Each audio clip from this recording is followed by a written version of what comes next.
എല്ലാവർക്കും നമസ്കാരം. എന്റർടൈൻമെന്റ് കീഴിലേക്ക് എല്ലാവർക്കും സ്വാഗതം. യെസ്, എന്റർടൈൻമെന്റ് കിഴി എപ്പിസോഡാണ്. ഒരുപാട് അപ്ഡേറ്റ്സുകളുണ്ട്. എല്ലാം കിഴിക്കത്തിന്റെ കീഴിലേക്ക് പോവാം. എന്താണ് മത്സരം? എന്താണ് പറയൂ. തമിഴ് ആയിക്കോട്ടെ. ഇന്നലെ മലയാളം അല്ലായിരുന്നു. ഓക്കെ, തമിഴ് ഏറ്റവും കൂടുതൽ കിട്ടുന്നവർ വിജയിക്കും. ഹെഡ് പോന്നോട്ടെ. First one. ഓ, എന്തോ ഒരു വലിയ ലോറി ഇരുന്നുണ്ടല്ലോടാ. വഴി അടച്ചേക്കുന്നവർക്ക് കൂടി ലോറിയോ?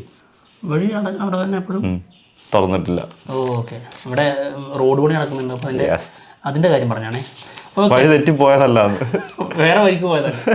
ഫസ്റ്റ് വൺ, വെങ്കി അട്ലൂരി സൂര്യ മൂവി. ഓക്കെ, അടുത്ത സിനിമ തെലുങ്കല്ലേ? തെലുങ്ക് അല്ല, തെലുങ്കും തമിഴും അല്ലേ? ഇതിന്റെ പ്രാധാന്യം തെലുങ്കിനാ. തമിഴില തെലുങ്കിനാ പ്രാധാന്യം. വെങ്കി അട്ലൂരി അല്ലേ? വാത്തിയായിരുന്നു മെയിൻ. അങ്ങനെ പറയാൻ പറ്റൊന്നുമില്ല. സൂര്യ ആദ്യം തമിഴ്, പിന്നെ തെലുങ്കുള്ളൂ. ഓക്കെ, എന്തായാലും സൂര്യ മൂവി അടുത്തത്. അതായത് സൂര്യ 46 ആണ്. ഇതിന്റെ ഷൂട്ട് ഉടൻ തുടങ്ങുമെന്നുള്ളതാണ് കേൾക്കുന്നത്. ജൂണിലാണ് ഇതിന്റെ ഷൂട്ട് പ്ലാൻ ചെയ്യുന്നത് കേട്ടോ. നിമിഷ് രവി ഒരു സ്റ്റോറി ഇട്ടുണ്ട്.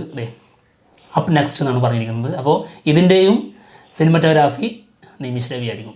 സിതാര എന്റർടൈൻമെന്റ്സ് ആണ് കേട്ടോ പ്രൊഡക്ഷൻ. അതെ, ലക്കി ഭാസ്കറും ആള് തന്നെയായിരുന്നു കേട്ടോ. ഏത് സിനിമറ്റോഗ്രാഫി. ഓക്കെ, അപ്പോൾ ഇതിന് മമിത ബൈജു അല്ലേ പ്രധാന വേഷത്തില്?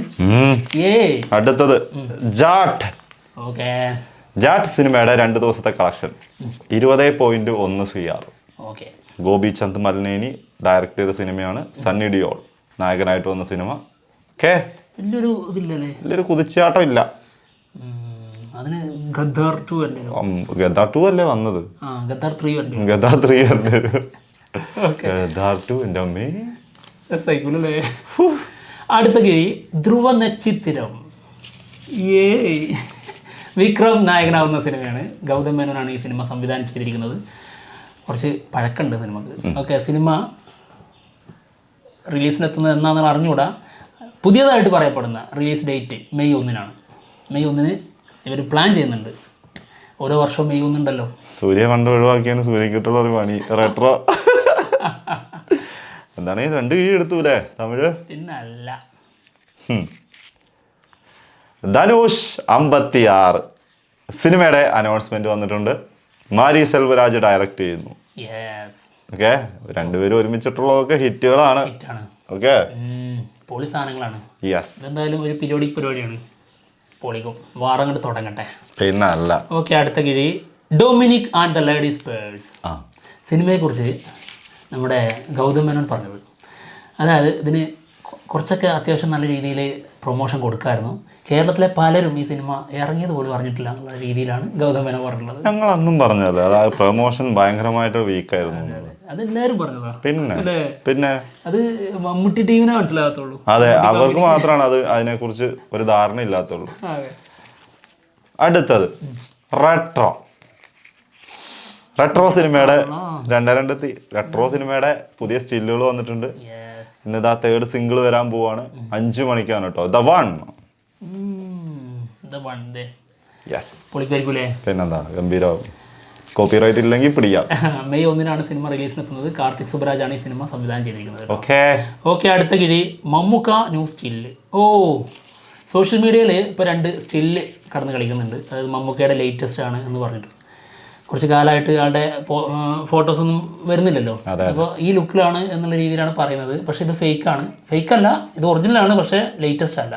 ടർബോന്റെ സമയങ്ങളാണ്. ഹെയർ സ്റ്റൈൽ കണ്ടറിഞ്ഞൂടെ? അതെ, എന്നിട്ടും വെറുതെ പറ്റിക്കാൻ ശ്രമിക്കുന്നു.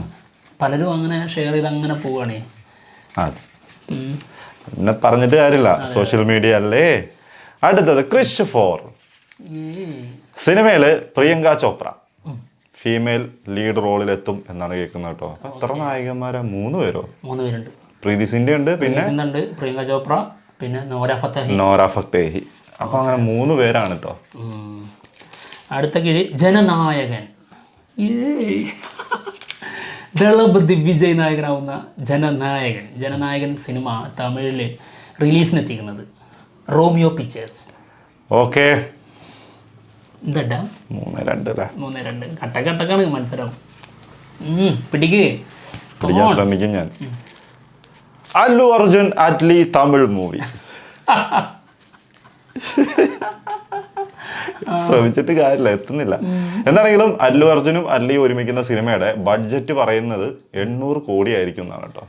ഓക്കെ, 800 കോടി അല്ല, 800 കോടി ഇറക്കിയാലും തിരിച്ചു പിടിക്കാനുള്ള ആംബിയർ ഉള്ള ആളായി മാറി. സത്യം. അതായത് പുഷ്പ 2 വെച്ചിട്ട് ഇമാതിരി അടി അടിച്ചിട്ടുണ്ടെങ്കിൽ ഒരു കിടിലൻ ഫുൾ പോസിറ്റീവ് വരുന്ന സിനിമ എന്തായിരിക്കും അവസ്ഥ? പോലീസ് സാധനം വന്നാൽ അങ്ങനെ ഉണ്ടാവും.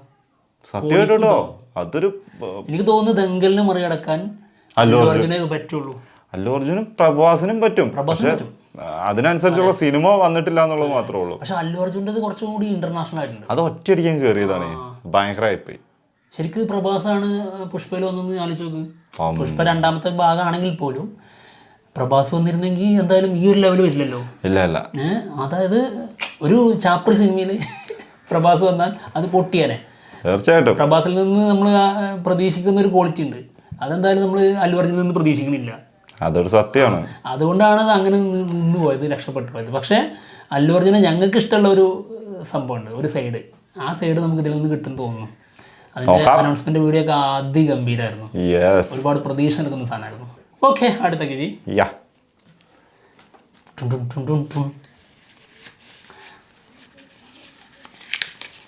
ജയിലർ 2. ജയിലർ 2 സിനിമയുടെ ഇനിയൊരു മടങ്ങി വരവ് ഉണ്ടാവോ? ജയിലർ 2 സിനിമയുടെ ഷൂട്ട് കേരളത്തിൽ വെച്ച് അട്ടപ്പാടിയിൽ വെച്ചിട്ട് ഷൂട്ട് തുടങ്ങിയിട്ടുണ്ട്. രജനീകാന്ത് വന്നിട്ടുണ്ട്, പിന്നെ രമ്യാകൃഷ്ണൻ എത്തിയിട്ടുണ്ട്. അതായത് പ്രധാനപ്പെട്ട ഒരുപാട് ആൾക്കാർ ഇൻക്ലൂഡ് ആവുന്ന ഒരു ഷെഡ്യൂളാട്ടോ ഈ വരുന്നത്. 35 ദിവസം നീണ്ടു നിൽക്കുന്ന ഷെഡ്യൂൾ ആയിരിക്കും എന്നാണ് കേട്ടത്. അപ്പം തലൈവർ, പിന്നെ ആരായിരുന്നാ നായികന്റെ പേരെന്തായിരുന്നു? രമ്യാകൃഷ്ണ. ഇവർ രണ്ടുപേരും എത്തിയതാണ് പുറത്ത് വന്നിട്ടുള്ളത് കേട്ടോ. രമ്യാകൃഷ്ണ ഒരു ഫോട്ടോ പങ്കുവച്ചിട്ടുണ്ട്. അതായത് 26 years ഓഫ് പടയപ്പ. അതേ ദിവസം തന്നെ ജയിലർ 2ന്റെ ഫസ്റ്റ് ഡേ ഷൂട്ട് റിലീസ് അറിയാണ്ട് പറയാൻ വന്ന റിലീസ്. അത് കുഴപ്പമില്ല. അല്ലെങ്കിലും നാവ് ഇതിപ്പോ എങ്ങനെ നോക്കിയാലും ഞാൻ ജയിക്കും, അല്ലെങ്കിൽ 2 ഞാൻ തുറക്കണം. നീ ഒന്ന് വെച്ച് നോക്ക്, കിട്ടും നോക്ക്. എന്ത് തൂക്കം നോക്കാനാ? ഓക്കെ, ഏതെടുത്തിട്ടും കാര്യമില്ല, തോൽവി ഞാൻ ഉറപ്പിച്ചു കഴിഞ്ഞു.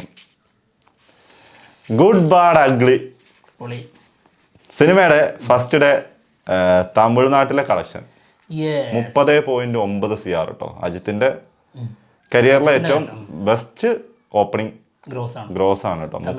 30.9 CR. വേൾഡ് വൈഡ് വന്നിരിക്കുന്ന 52 CR ആണ് കേട്ടോ. സെക്കൻഡ് ഡേ തമിഴ്നാട്ടിൽ വന്നിരിക്കുന്ന 14.5 CR. പകുതിയായിട്ട് ചുരുങ്ങി ഒറ്റയടിക്ക്. പകുതി എന്ന് പറഞ്ഞാൽ പോരാ, പകുതിയല്ല, അതിൽ കൂടുതൽ. ഓക്കെ, അടുത്ത കിഴി ബസൂക്ക സിനിമയുടെ first day world wide collection 7.1 CR.